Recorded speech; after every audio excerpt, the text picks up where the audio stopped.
Jeffrey Epstein intento involucrar a Andrés de Inglaterra en lucrativos negocios en China con JP Morgan. Según revelan los nuevos archivos desclasificados. Los 300.000 páginas de documentos liberados por el Departamento de Justicia de Estados Unidos. La semana pasada han expuesto la profundidad y duración de la relación comercial entre Jeffrey Epstein y Andrés Mountbatten Windsor, revelando cómo el financiero condenado intentó utilizar la amistad con el hermano del rey Carlos III para abrir puertas en el mercado chino a través de JP Morgan. Los archivos, que incluyen correspondencia entre junio de 2009 y febrero de 2011,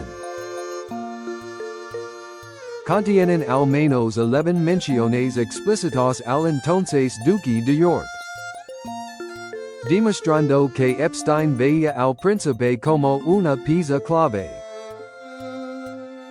para acceder a inversores y oportunidades en China. La fiscal general Pam Bondi, quien supervisó la liberación masiva de documentos, declaró que la publicación arroja luz sobre la extensa red de Epstein y comienza a ofrecer al público la tan esperada rendición de cuentas. En uno de los correos más reveladores,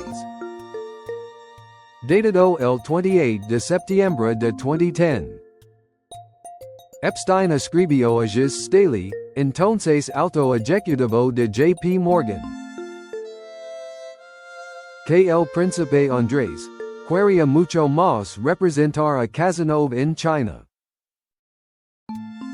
que a Tim Collins. Cazenove es una referencia a JP Morgan Cazenove, la división de banca de inversión británica del banco. Tim Collins era el presidente de Ripplewood Holdings, una firma de inversión estadounidense. Semanas después de que Andrés dejara su cargo como representante especial del Reino Unido para Comercio y Inversión Internacional. En julio de 2011, Epstein volvió a plantear posibles arreglos comerciales. En un correo del 31 de agosto de 2011, escribió a Staley: "Puede haber una relación con JPMY. JPMY una nueva o actual boutique de inversión. Pritzker, David Stern, Príncipe Andrés, ahora le está permitido ganar dinero." La frase entre paréntesis es especialmente reveladora. Andrew, ahora le está permitido ganar dinero. Esto sugiere que Epstein estaba al tanto de las restricciones que el príncipe tenía mientras ocupaba cargos públicos oficiales, y que, tras abandonar el puesto, podría participar libremente en actividades comerciales. Los documentos también revelan el acceso privilegiado que Staley tenía a los más altos niveles del poder chino. El 2 de septiembre de 2010, Staley informó a Epstein que había conseguido la reunión de mayor nivel que JP Morgan Chase ha tenido, salvo la de Jamie Dimon con Wang Qishan, un estrecho aliado del presidente Xi Jinping. Quien más tarde lideraría la campaña anticorrupción China. Staley también pasó casi 2 horas con Li Yuanchao, alto cargo del Partido Comunista Chino, que se consideraba candidato al comité permanente. Te contaré lo que ofreció, pidió cuando nos viemos. Muy interesante. Estoy viendo al príncipe esta tarde, escribió Staley. Epstein, a su vez, asesoraba a Staley sobre cómo navegar la cultura empresarial china, haciendo especial hincapié en conceptos como el salvar la cara y la importancia del guanxi, redes de relaciones con empleados y funcionarios gubernamentales. Otro correo significativo data del 2 de diciembre de 2010. En él, Andrés reenvió a Epstein una consulta comercial de la empresa Aria Petroleum, que solicitaba una línea de capital de trabajo de $200 millones. Al tratarse de una compañía estadounidense, Andrés sugirió aparentemente que Epstein los conectará con un banco de Estados Unidos. En febrero de 2011, Epstein escribió a Staley que Andrés pidió tu agenda en Londres, demostrando que el contacto entre ambos continuaría. Mucho después de 2010. Esta cronología resulta crucial, ya que Andrés había afirmado previamente que su relación con Epstein terminó años antes. La prueba de que su asociación persistió fue uno de los factores decisivos que le costaron sus títulos reales y su residencia en Royal Lodge.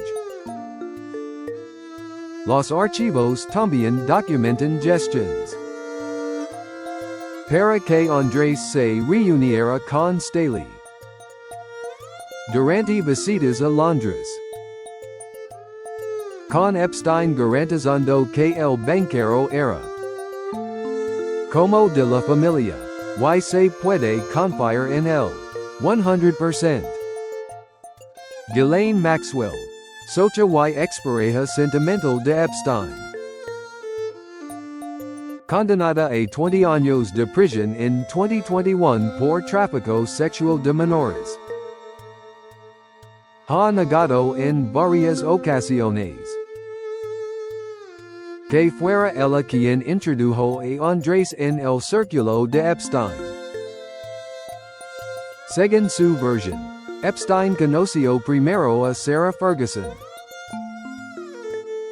durante unas vacaciones en las Bahamas, y más tarde se encontró con Andrés en una propiedad de la empresaria Lynn Forrester en Martha's Vineyard o Nantucket.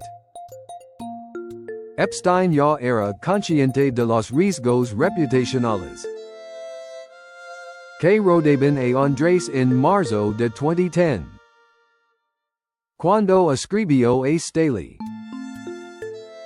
Los periódicos ingleses quieren la cabeza de Andrés. Mañana dirán que la investigación del FBI quiere hablar con él. Todo es mentira, pero vende. A pesar de tales preocupaciones, la relación continuó. En 2013, Andrés organizó una recepción en Buckingham Palace para Jamie Dimon y clientes de JP Morgan. con actuaciones de la Royal Philharmonic Orchestra. Y el English National Ballet. El caso Epstein sigue siendo el mayor escándalo al que se ha enfrentado la corona británica en décadas. Virginia Giuffre, una de las principales demandantes. Y víctima confesa de Epstein y Maxwell. Había señalado directamente a Andrés como uno de los hombres a los que fue obligada a mantener relaciones sexuales cuando ella tenía 17 años. Giuffre llegó a un acuerdo extrajudicial con Andrés en 2022 por una cantidad que nunca se hizo pública. Aunque fuentes cercanas al erregio la cifraron en torno a 12 millones de libras. Trágicamente, Virginia Giuffre se quitó la vida en abril de 2025. Un hecho que volvió a reabrir el debate sobre el impacto psicológico en las víctimas y la necesidad de justicia plena.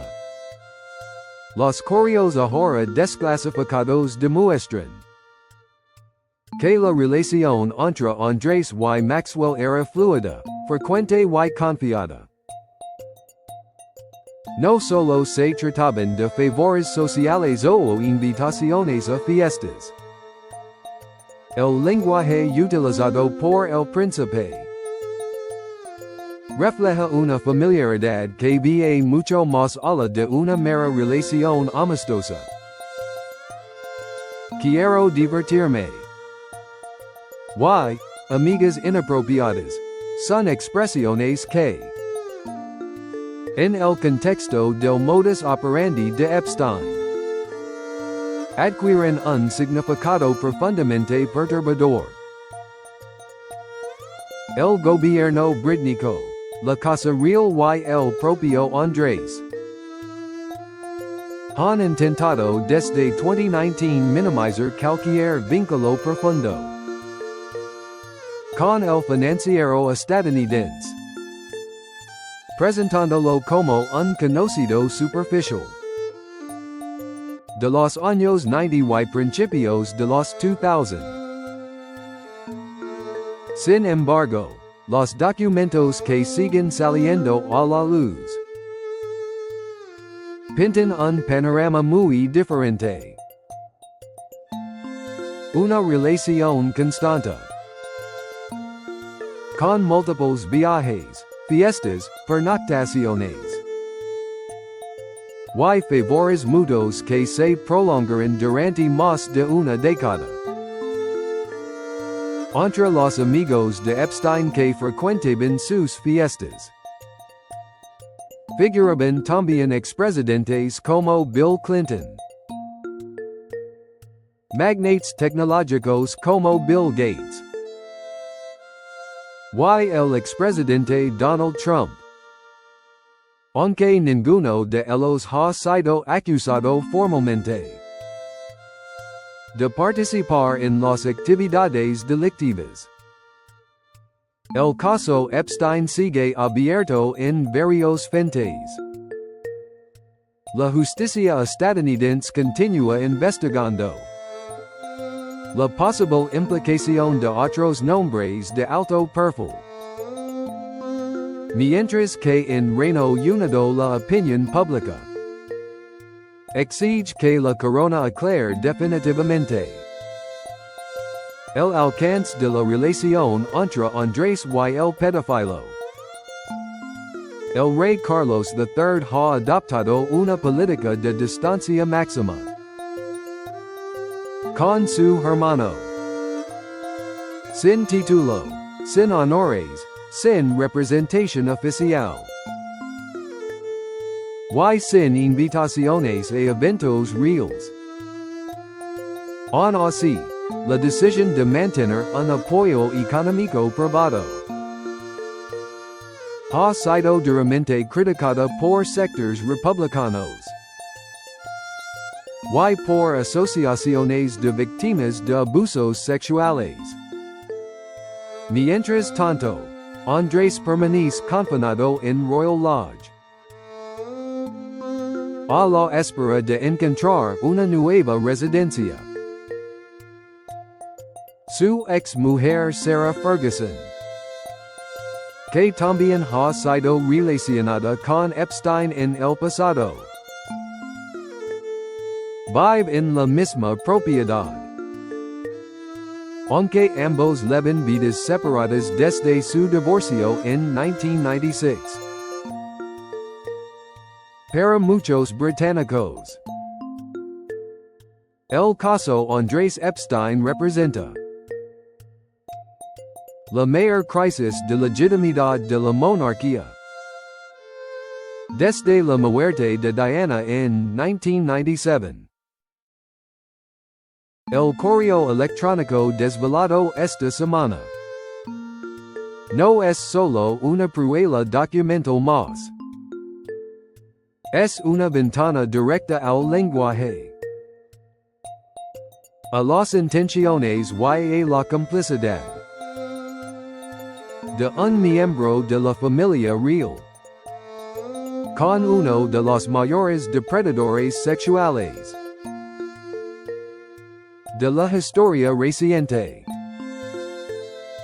Mientras la justicia sigue su curso lento y los archivos continúan desclasificándose, la pregunta sigue flotando en el aire. ¿Cuánto más sabía Andrés? ¿Cuánto más duró su relación con Epstein y Maxwell? ¿Y hasta dónde llegaba su conocimiento de las actividades criminales que se desarrollaban en las mansiones y las privadas y aviones del financiero estadounidense? La respuesta, por ahora, sigue oculta en los archivos que aún no han visto la luz. Pero cada nuevo documento que se publica acerca un poco más la verdad. Y es más grande la sombra que se cierne sobre uno de los miembros más controvertidos de la Casa de Windsor.